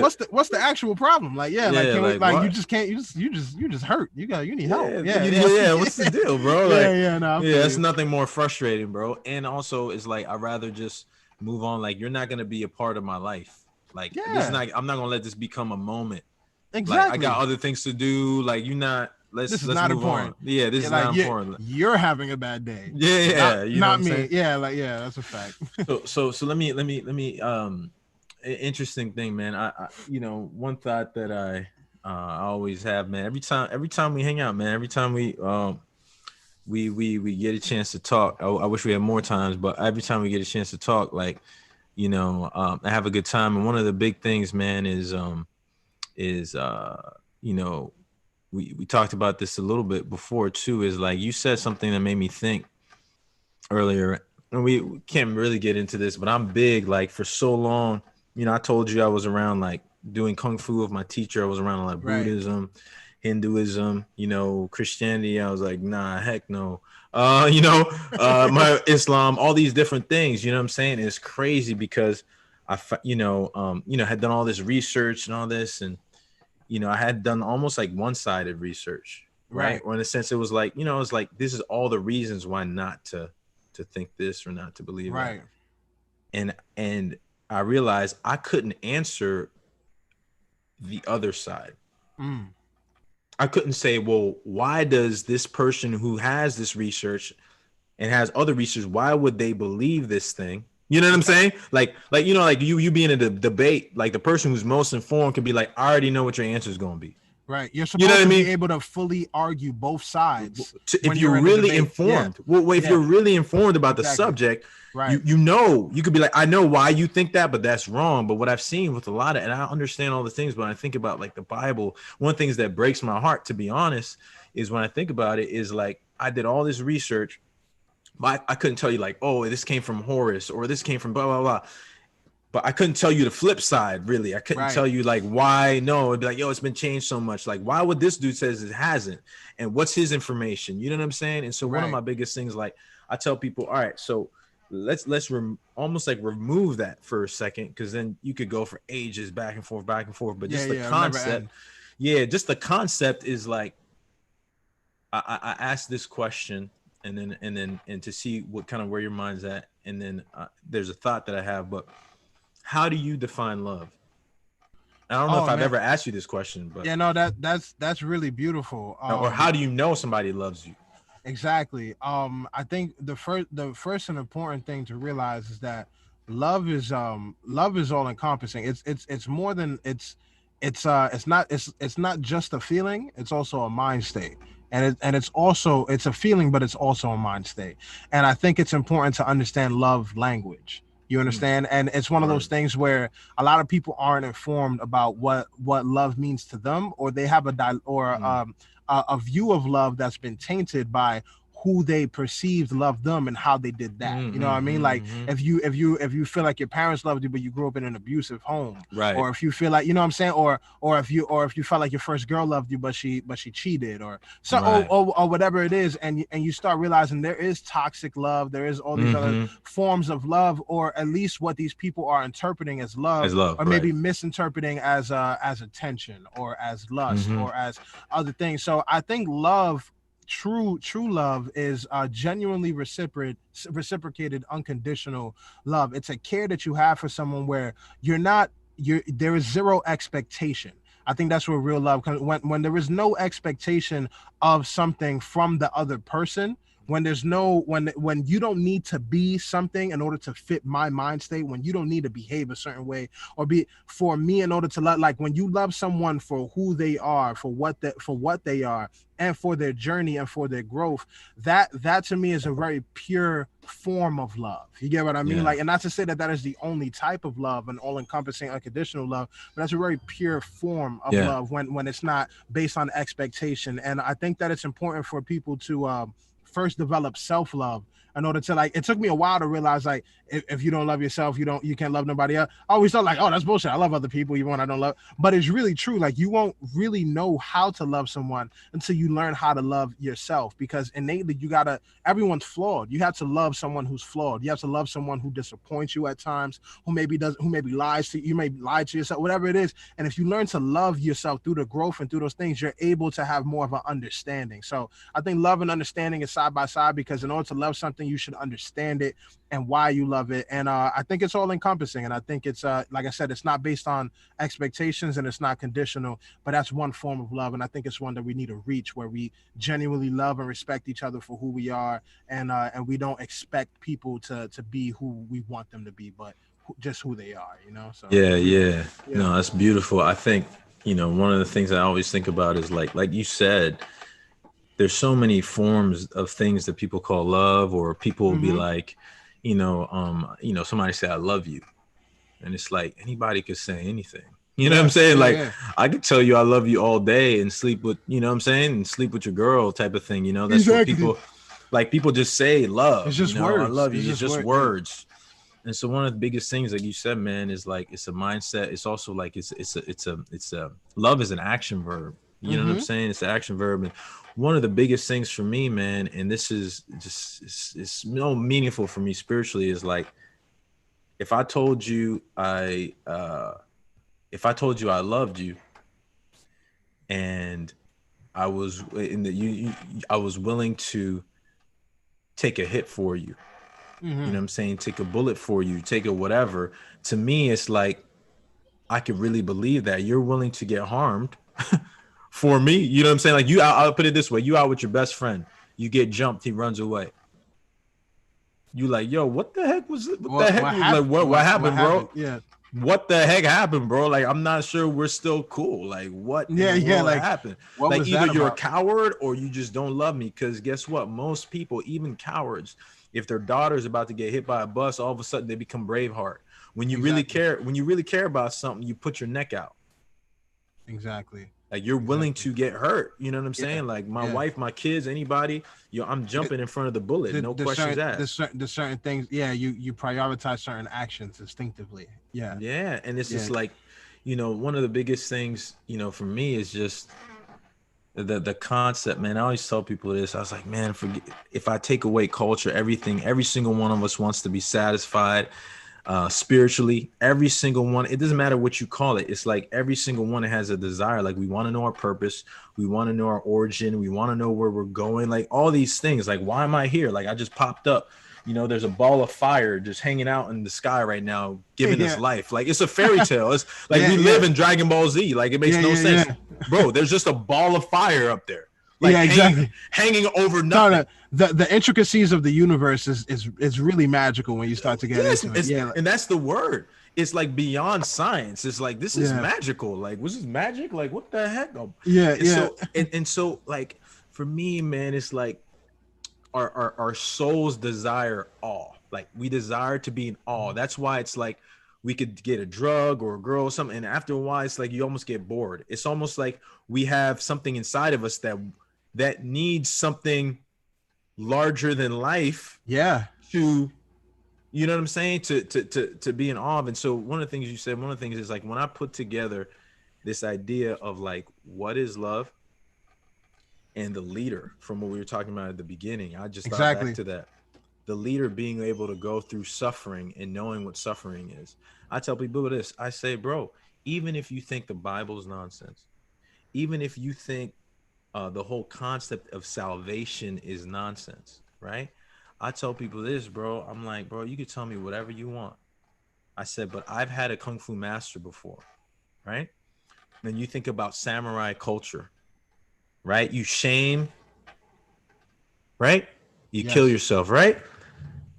Bro, imagine being a samurai.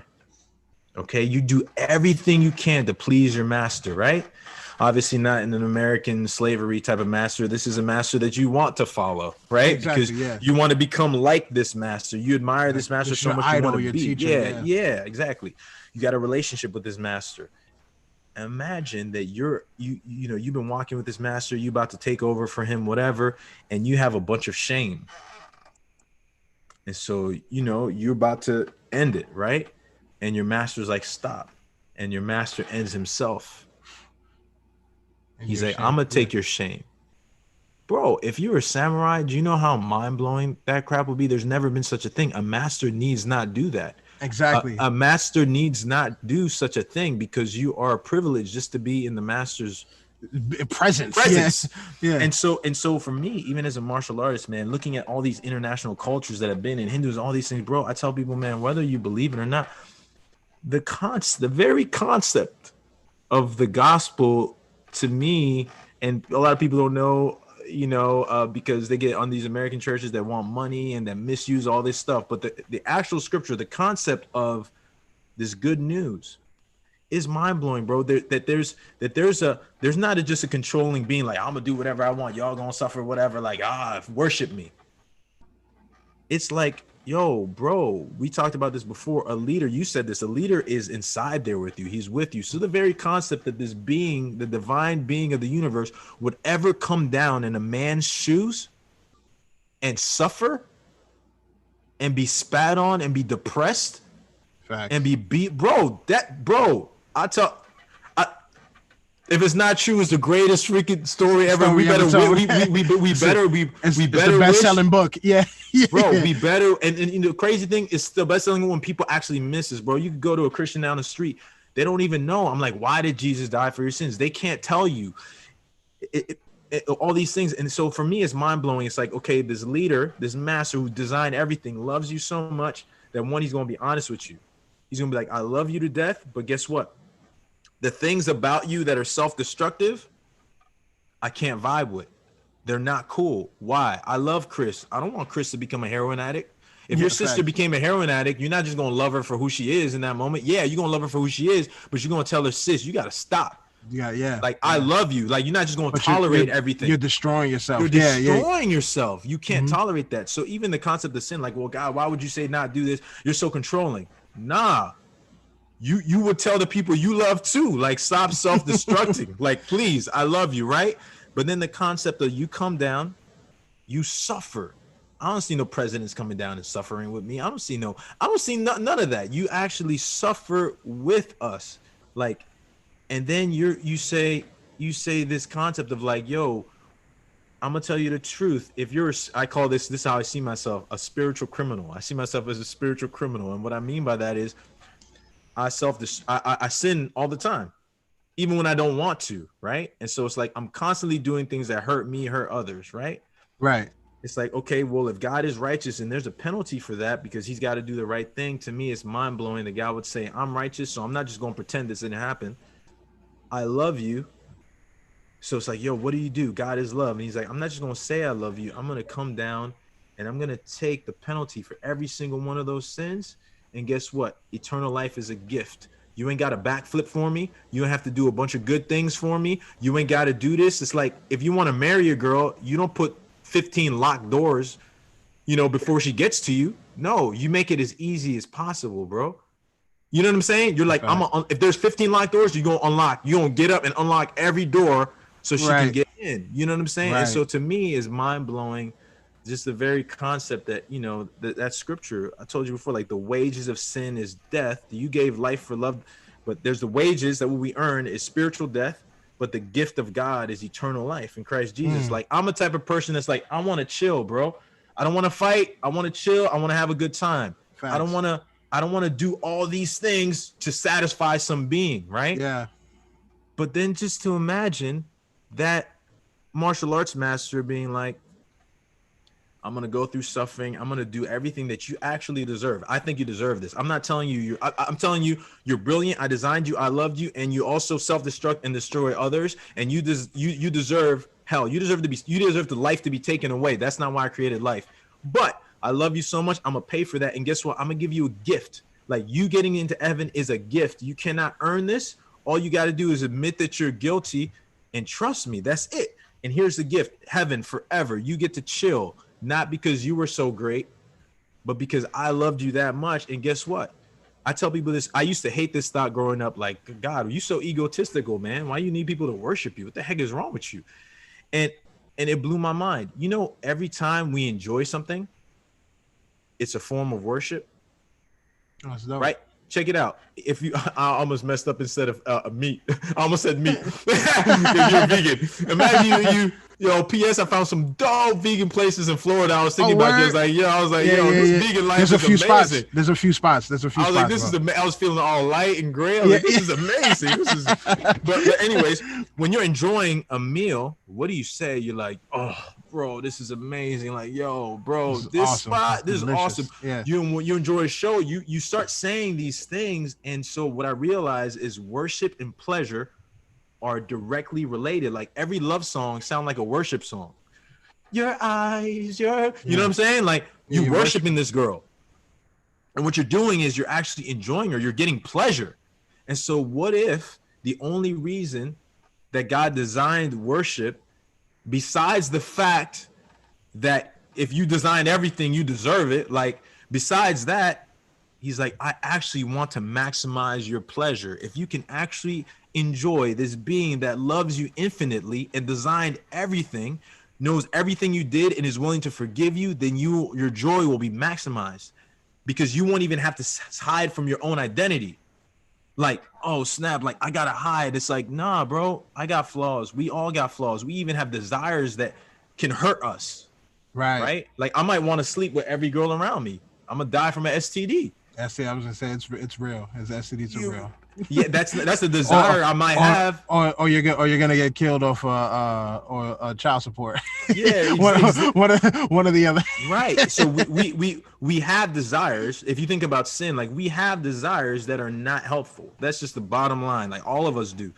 And so for me, man, this grace, man, this idea, even when I think about energy versus like a being, like energy is cool.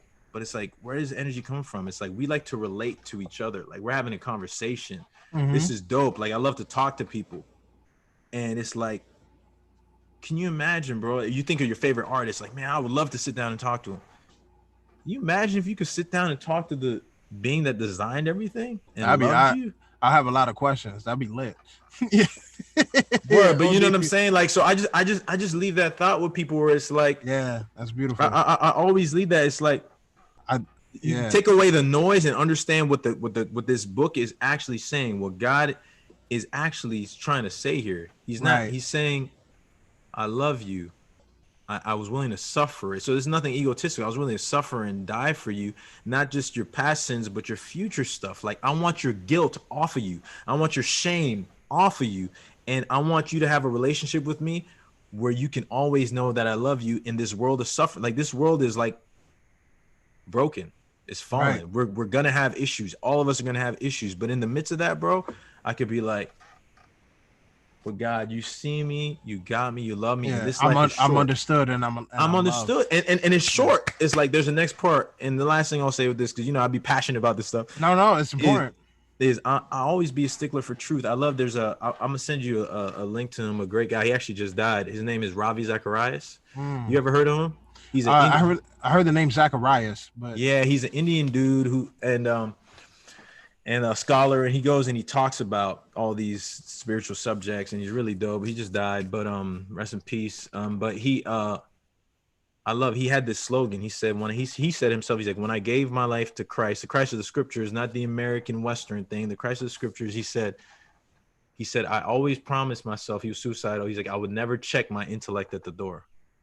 He said, I would always run through these things to like keep it honest. Like, I'm not just gonna emotionally want this. And he had a slogan that was dope. He said, let my people think. That's hard. So it's so opposite of like, oh, you got a question? Just believe. Nah. No, he had let my people think. Yeah. And so he would go to Harvard, he go all these places, and he was so learned, and it's just, he's like, why suffering? All these different things. Obviously, he didn't have all the answers, but he had such That's part of the journey. Yeah. Yeah, but such thoughtful answers that you'd be like, oh man, it'll change the whole way you think about it. You'd be like, yeah. That's beautiful. Okay. It's very thought-provoking. Yeah. He's thought-provoking for that, and I think these conversations are important because like what a few things you said are thought-provoking, and even your perspectives and linking it to the master, and like it's so dope to see that passion in it, and I think it's important to see a perspective of someone like this because, like you say, you keep piercing past the veil of everything else going on and just breaking right through to the what it could give you if this is something that you want to get things from, and if you allowed yourself to fully encompass yourself in, that the rewards are infinite. You know what I mean? Like, so it's really beautiful, bro, and that's a spiritual path right there. You know what I mean? It takes a journey. Anybody listening, like that obviously takes time and consideration, but it's one of those things that's like, yo, like if you achieve this level of maxed out like, you know, knowing and like when you're on that, then there's no way you're not going to benefit from it. And I think that's beautiful, bro. Yeah, and I want to give you a chance too, man. Just when we do put this out, let people know, you know, just where they can find you. Thanks. Yeah, and what you're working on, and the beautiful thing, I think too, I'll say this, man. You use the word achieve, and that's one of the things that was so beautiful to me with my martial arts life. Everything was achieve, and there's never an end. And I think the cool thing, man, about Christ that was a blessing to me is like there's a standard of perfection you can never achieve, but I want to gift you something. To me, it was mind blowing because I don't have a problem with achieving, and it's not it's expensive. You know, when somebody gets you an expensive gift, you know, it's like, dang, how much you spend on that? Like, I spent my life savings. It's like, dang, you must really care. That's expensive. So it's like, you know, the God who designed life being able to spend lavishly, like, I paid for this is mind blowing to me. It's a gift. So, but yeah, man, how do people find you, bro? And what do you work like? What should we be looking forward to? Definitely. And yeah. Nah, that's love. Right now, I'm primarily on Instagram. That's out of all the social medias, that's one I'm on the most. So I would say that one, Dragons and Rivers, is my Instagram. Also have a Twitter, which I got to get on more, which is only Chris Rivers. Chris Rivers Music .com is MGMT at chrisriversmusic.com is for inquiries, and chrisriversuniverse.com is my like actual website with all the links. But definitely Dragons and Rivers. But yeah, on Instagram, I came out with a project called SIBB, Self-Inflicted Bubble Boy. I came up with that a couple weeks ago, so definitely go check that out. It's everywhere. It's on my link there. And yeah, I got like I said, I'm gonna start doing way more music consistently in the context of like, I know I got to release a project every 3 months now just to keep up with like how the world is. But on top of that, I'm getting into like skits. I'm writing books. I want to get into the acting and production side, and definitely more media stuff. And I want people to stay tuned because I had awakening, especially during this isolation and pandemic, where I realized there's so much more platforms and where I want to use my voice and my creativity. So I have a bunch of other things that breach even beyond music and music in itself that I'm going to be working on. So if people follow me, they're definitely going to have a lot of that. And yeah, there it goes right there. They're definitely going to enjoy that. And yeah, seeing all aspects of just my mind translated into multiple platforms, bro. It's going to be lit. Yeah, that's dope, man. You're brilliant. You know, thank you so much, brother. It's a honor to have you on here, bro. Yo, the honor to be here, bro. This is an amazing conversation. It's great to chop it up. Like, yeah, man. Bro. This is great, bro. I can't wait to see what you get. Yeah, we got to do this more often, bro. I'm sad that we didn't have time to do the Adidas verse. Maybe we could do that on an Instagram live at some point. That'd be dope. Like that. That'd be dope. You know? Yeah. Lyric breakdowns are important. Yeah. All right. Last thing is, again, we're honored to have Chris Rivers on here, man. This show is brought to you by the Rapids and Martial Arts Store. You can go to rapidsmartialart.com/store, and discount code is KICK15 for 15% off all the hip hop and martial arts gear. And Chris, we got to send you some, man. Please, vice versa, bro. Definitely. Yeah, bro. Definitely. Yo, Yeah. Stay love, bro. tuned. Yo, love, bro. Love, man. I appreciate this. You stay amazing. Yeah, you too, bro. Peace, bro. Rapids and Peace, martial bro. art. Let's go. Hey. All right, bro. Dragons up.